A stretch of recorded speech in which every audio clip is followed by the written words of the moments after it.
Hello everybody, I'm here with Tamaz. We want to try this new format where I am lucky, I travel a lot for work and I many times meet interesting people, and Tamaz is definitely one of these interesting people.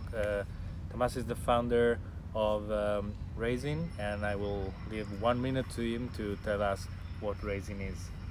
Raisin is about connecting savers and banks across Europe. So the product is very simple. People from across Europe can open accounts with us, and it's not just one account, but they have access to currently around 500 different savings products. It's mainly deposits, term deposits, savings accounts, but also investment products from 82 different banks. How many European citizens save money through one of your products? We have now 210,000 users, and we're acquiring currently around 100 to 150,000 users a year. And how much did they save so far? They have given us 16 billion euro savings to place it in our partner banks. And how is the acceleration? How many years have you been live, and how is this? How So the ramp up we look launched like? 6.5 years ago, Mhm. and at the end of the first year we had 120 million euro brokered, which was for us a very good result. Last year we were at 8 billion in September, now we're at 16 billion, so in the last 12 months we have still managed to double. And how many people work in your team? So we are around 300 people in total, which includes though not only Raisin in Berlin, but Raisin in Manchester in the UK, and also the bank in Frankfurt, Raisin Bank, which we recently acquired. And how many IT? What are the main teams you have there? The biggest team is over 100 people. We have development, testing, UX, UI. And the other two big teams are teams working on the partner banks, because they need both onboarding and also continuous support afterwards.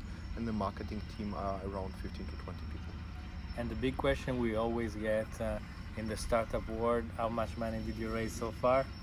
So we have raised until now 195 million euro.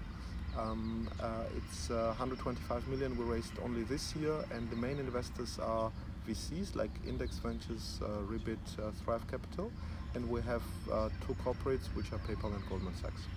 And what's your vision? So you're planning keep raising to do other acquisitions, or can you still put fire and burn and to grow faster and keep a strong acquisition? The second part of it is true. So we want to accelerate customer acquisition. So we are running now in parallel several TV campaigns across geographies.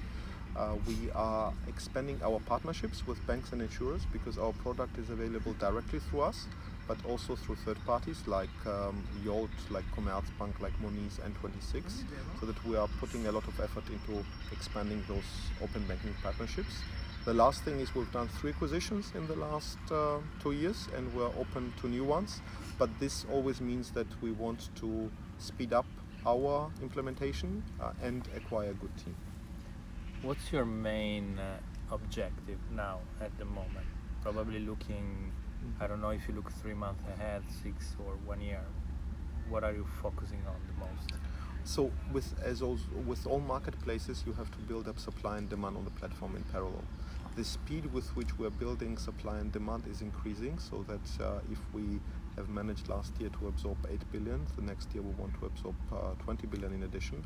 So that means that requirement on the processes, how good, real time and seamless they are on the bank side, and the number of banks we have to acquire, the requirement is as high as acceleration of the customer acquisition. So the focus is on both sides. So to make processes simpler, better and easier onboarding for the banks, and on the customer side to reduce the barriers to any type of entry.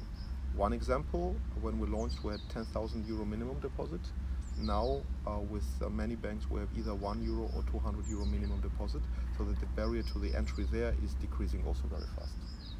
Well, that's huge, because the problem you have with deposit many times is that to step in as a product, there's a big chunk of money, and how economy is going, it is probably impossible to bring in young people Correct. With few money to start trying this service? And did it help in also reducing the average age of your customers? That is completely true, that for the younger people it's also about habit and discipline, and you have to make it available from very small amounts, and it definitely helps there. It helps us, but it helps us also through indirect channels. For example, for Yolt, Moniz and N26, it's essential that our products have very minimum entry levels, because majority of the clients on the apps have much smaller amounts than our typical, a bit older client has. So these product features are essential, especially for third-party partnerships, because their use cases are different than our affluent customer with a lot of savings. The other thing is we do it not only on the savings side, but on the investment side. So the product we launched with BNP Paribas was at the beginning €2,000 minimum entry. Now we offer the same product at €50 monthly savings. So if you calculate €600, then it means that we just take 25 cents with our fee per month, which is very low amount. With 25 cents you can have a globally diversified portfolio of ETFs and index funds, which gives you a very good savings product at a very good return, and very transparent. I think you are in the investment area, and you have chosen specific product,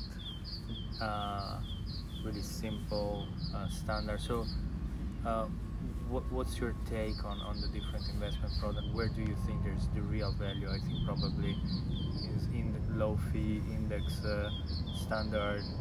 Is it true? We think that because people depend so much on the savings they are building up over their lifetime, because the average life expectancy is growing, so that the pension time, so economically inactive time you need to bridge, is increasing very much, so that people have to be both more disciplined but also more rigorous about their return and their cost. So they have to optimize on both sides, return and cost. Unfortunately, the banking industry and financial industry overall has done not such a good job to give the customer the best value, and has still very high cost of retail asset management. So just to give you an example, retail asset management in Germany costs the consumer still 2.3% of the total amount, so that in the current rate environment you at best get a 0%. Or you lose money. You lose money, in simple terms. If you don't do at least 2.3% of performance, you can. Correct. And then money. It's before tax, before inflation. So you definitely lose money. You definitely lose money.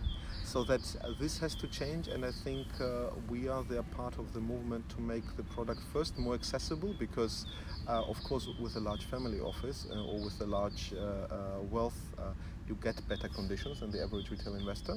So first, democratize, make it accessible for smaller amounts.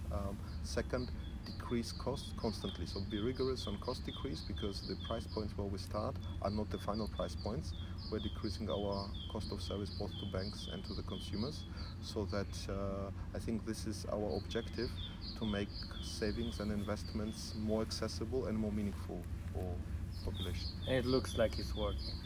Hopefully so. We are scratching on the surface though, because the total industry, if you take savings and investments in Europe, it's 18 trillion, and we're still at 16 billion brokered by now. So you just started growing. We just started. The opportunities are big. So thank you very much, Tamaz. Thanks very much. It's been a real pleasure to meet you again, and bye everybody from our weekend with our partner banks, and see you the next time. Great. Great, thanks.